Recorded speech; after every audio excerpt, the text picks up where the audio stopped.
Welcome back to my channel, sports fans. Okay, let's get into this one right here. Gilbert Arenas is back at it again. Yes, sir. Gilbert Arenas is back at it again, saying foolish, stupid stuff that doesn't make any sense. And what I will tell you is this is how this guy has built his career on YouTube, on social media, by saying the most ridiculous things that doesn't make any sense. Not just being a LeBron James nut hugger, but saying a lot of stuff that doesn't make no sense. And we'll talk about it today. And if you don't know about Gilbert Arenas, he's another one of these middle class spoiled brats that act like, I don't know, let's just say it's this culture out here of black Americans who come from the suburbs who try to act like, they're part of the inner city culture. Let's just say that, like the John Morants and stuff like that. And you can even say LeBron James to an extent, the way he tries to act like he grew up poor, although he was taken from his mama in all through middle school and high school. He was raised in a middle class home. So don't let him fool you like this guy was raised poor all of his life. Okay. His mama turned over her kid to a basketball head coach. Wow. Okay. I won't get too deep into that because people can start getting touchy about things like that. But this notion that LeBron grew up poor all of his life, actually, he grew up more middle class the majority of his childhood than poor. Okay, there's white kids that grew up poorer than him, Spanish, black, whatever. So, yeah, this is what Gilbert Arenas is, another spoiled brat that grew up in California, a middle class kid. And, they always try to play this race card when they was raised around middle class white kids in these middle class white neighborhoods and stuff like this. But, before we get into this, I like to use this guy as a punching bag because his whole gimmick is a fraud. If you ever listen to this guy's podcast or whatever it is they want to call it, YouTube channel, when you see this guy off of his YouTube channel, he's a whole different guy in interviews. He acts like he has some kind of sense. He talks real intelligent and stuff like that. But when he's on his podcast, he builds up this character. He turns into this character and he talks like a character. He no longer talks normal like he would do outside of his podcast. Because what this guy is doing, he's putting on an act. He's putting on this facade to make himself into somebody he really isn't. Okay. He's a LeBron James nut hugger. And he says a lot of stupid stuff that doesn't make any sense. Of course, he won't say the weak era that he played in the early 2000s, especially in that East. It was weak. The same stuff we talk about for LeBron James competition in that early East. All through the 2000s period, the competition was weak. So this guy really played no competition in that East. And LeBron never played no competition in that East. So this is what this guy is talking about. The latest ridiculous stuff. He's talking about generational players. And he's talking about these are some of the generational players like Shaq, LeBron, Greek Freak. I think he said Durant, Victor Wembanyama, Magic, Kareem. And players like these are not generational players. Your Kobe, your Jordans, your Currys, your Jokers. These are not generational players. And what he bases that on is a certain body type, a certain physical structure of a body. That's what he calls a generational player that comes around once in a generation. Wow. It's not based off of skills. It's not based off of fundamentals. It's just based on what somebody looks like. Well, I mean, what does this all mean? And then he said Pat Riley won with generational players, and he couldn't win without generational players like Magic, Kareem, LeBron. Even though somebody explained to him that he was no longer coaching, but he still throws LeBron into the mix with Pat Riley, because Pat Riley is a general manager. Um, he couldn't win without those guys, and he hasn't won nothing since those guys left him. The last guy was LeBron James. So what about the two championships he lost with LeBron James? What about what do we have? Was it five? No, four. If I'm not mistaken, four championships he lost in LA. Was he still there in 90? I mean 91? I'm not sure. But if he was there in 91 in LA, he lost four championships. So the losses don't count? So actually, yeah, it doesn't make any sense. What about when Pat Riley, I'm not even going to say it, but what this guy is saying is straight ludicrous. So if isn't a generational talent, how did he win six championships with Phil Jackson? Because we all know, Phil had Shaq, right? So he's going to say that, oh, Phil won those because of Shaq, the generational talent. Oh boy. So how were the Bulls winning if they didn't have no generational talents? And let me see. If I'm not mistaken, he's saying there's no generational talents in the 90s. He said Tim Duncan wasn't. He just had fundamentals. I never seen no dude like David Robinson. I never seen a guy like that. I haven't seen a guy like Hakeem. I haven't seen a guy like Will Chamberlain. What is this guy talking about? Generational talent is based on what you look like and your stature. This guy's a clown, man. Michael Jordan isn't because Kobe Bryant was emulating Michael Jordan. Well, how many 200 plus steal seasons did Kobe have? Because I remember he had none. How many 100 block seasons did Kobe have? Because I remember Kobe had none. How many 30-point per game seasons did Kobe have? Because if I'm not mistaken, I think Kobe only had two. Michael Jordan had something like 10 or something like that. 8. So no. And when we talk about these generational talents, let's think about how good they really were against the competition. Shaq didn't win nothing in the 90s. And he got swept in the finals. And he got swept many times in the 90s. Once the center competition start getting watered down, he start winning. So how could he be that dominant? We won't even talk about LeBron James yet. Greek freak. Didn't it take this guy like 3 or 4 years to even get his legs underneath him? Generational talent. Great player now. Kevin Durant. Poor rebounder. Average defender. A great shooter. Okay. Where's the defense on Kevin Durant? What kind of defense has this guy ever faced?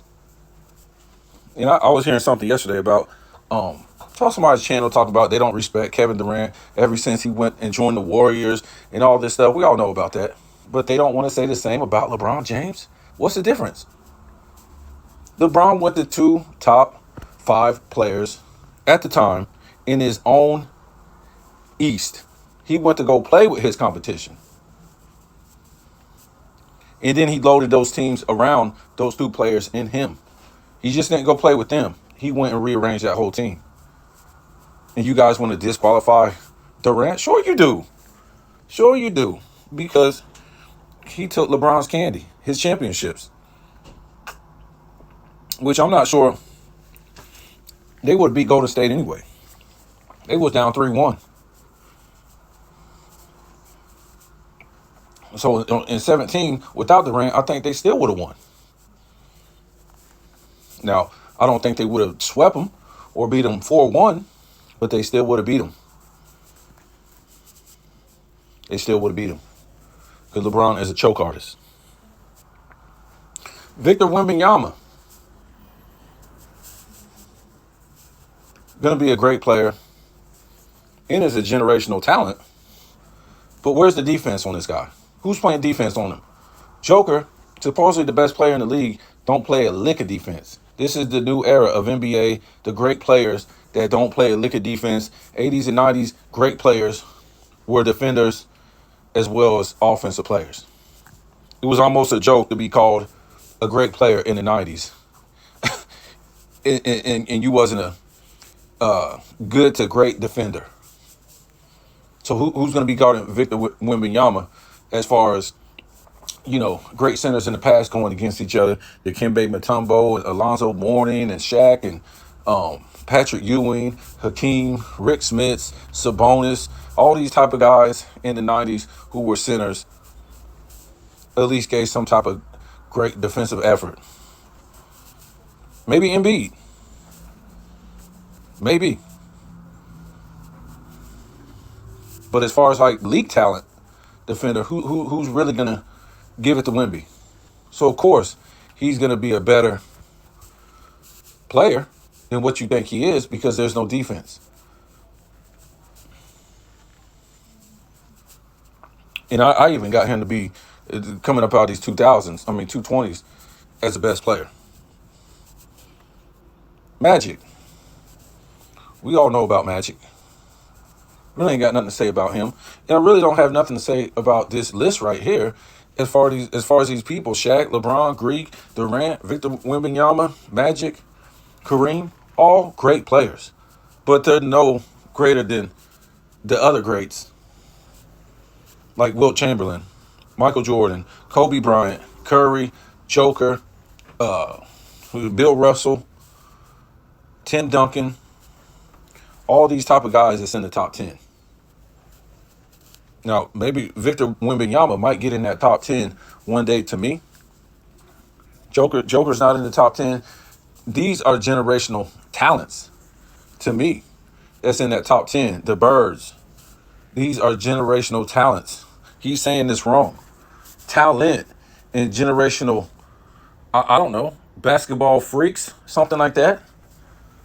Maybe he should reword what he's saying.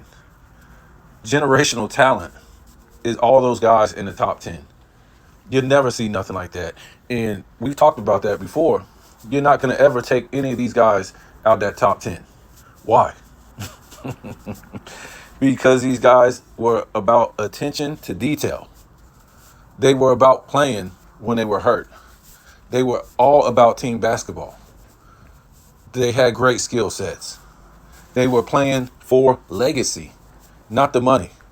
And when we talk about playing for legacy, this is where this era right here is disqualified.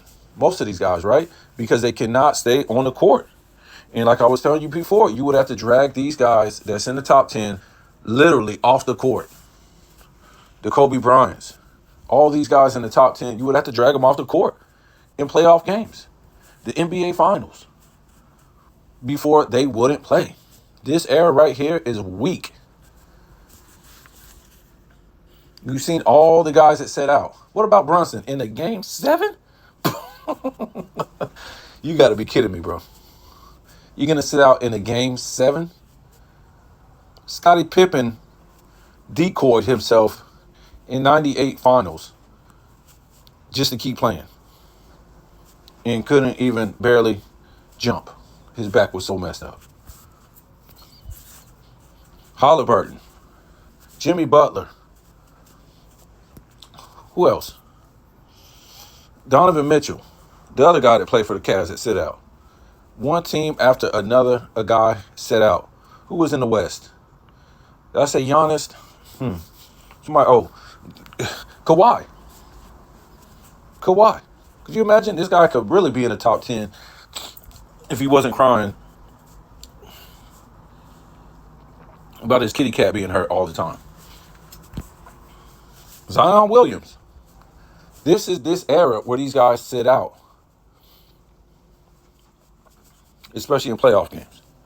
To do it in a regular season is unexcusable to the fans. To do it in the playoffs, now you don't mess with your legacy. You don't mess with your legacy. That's why this era, it can't be respected. It can't be on the level of past eras.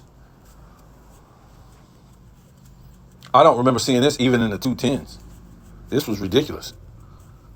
Curry was hurt in one of those finals and still was playing. I think it was 16 finals. He was hurt. He went out and played. Something is wrong with these guys. I think maybe they already know they're not ever going to be able to match what these guys did in the past. And all they can do now is have their career driven by YouTubers like Gilbert Arenas, the media, and stuff like that. They know they will never outdo what a Charles Barkley played hurt. Clyde Drexler played hurt. Patrick Ewing played. I mean, are you kidding me? And these guys got back on the court and played hurt because these guys hit the weight room in the 90s. I'm trying to tell you, these guys look scrawny. They look like college players. NBA players today look like what, 90s players would look like when they came from college into the pros.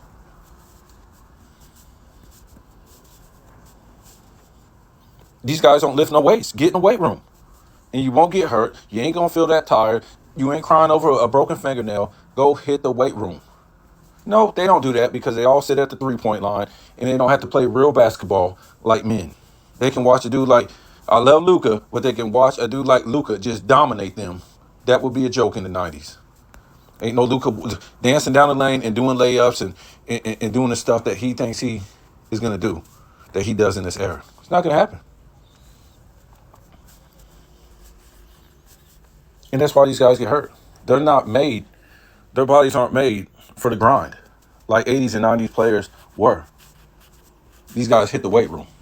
You got to remember, the 90s was the height of bodybuilding in the United States and the world in general. Without the 90s, there'd probably be no bodybuilding today. I know 90s wasn't the foundation, but look at all the big names that came out of bodybuilding back in the day, and Mr. Olympia, and those type of events. What's that one called? Mr. Arnold or something like that. Yeah, these guys hit the weight room. It was just a thing to be strong, because you had to have grit and heart back then. So, yeah, this guy doesn't know what generational talent.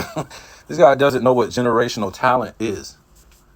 You're never going to see a Michael Jordan again. You're never going to see a Wilt Chamberlain again. You're never going to see a guy like Scottie Pippen. You'd never see that again. You'd never see a guy like Patrick Ewing with that mid-range touch. You'd never see that. You'd never see the Hakeems. You'd never see the Tim Hardaways. You'd never see the Chris Mullins. You'd never see the John Stocktons. You'd never see the Bill Russells. You'd never see these type of players. You're kidding yourself. The Dennis Rodmans, the Larry Birds, the Tim Duncans. You'll never see that again. Yeah, sure, we want to see LeBron. We don't want to see that again. People charging to the basket with a stiff arm, straight to your head, straight to your chest, straight to your everywhere on your body, just to do a layup over skinny 3-point shooters. And this is who people like Gilbert Arenas and FYF support. LeBron James, who has no real basketball skills. That's not a generational talent. When they got to change the defensive rules so you can score. Michael Jordan was a perimeter player. But yes, he slashed to the basket sometimes. That didn't mean he had to be punched and kicked. They didn't change it to, okay, you can't give a hard foul no more. No, they changed it to where you can't punch and kick a dude while he's in midair and pull him out of midair. Yes, you can give him a hard foul. That happened all through the 90s. Hand checking, hard fouls, elbows in the post in the back. You give a hard foul today, they're going to replay that thing and suspend you for the rest of the season. That's why you see guys get easy layups today. Centers like Joker, he won't even contest a guy coming to the basket. And he's a 3-time MVP winner. And it's not really about dissing this era. They done made it like this because they're trying to protect LeBron James. This ain't even his era. That's the crazy thing about it. All these guys are finished once LeBron retires. And again, we don't want to hear nothing about, you didn't know nothing about steroids or nothing like that when this guy retires. When these allegations come out. We don't want to hear Gilbert Arenas. We don't want to hear Stephen A. Smith, Chris Broussard, Rob Parker, all these fools, Shannon Sharp, all these dummies that got him at number one and number two. You think if it wasn't for LeBron James, we wouldn't even be saying nothing about the 2020s. This ain't even LeBron's era. They're trying to continue this era and make it seem like this is his era. His era was a 210s. He got rolled with super teams. So tell me what you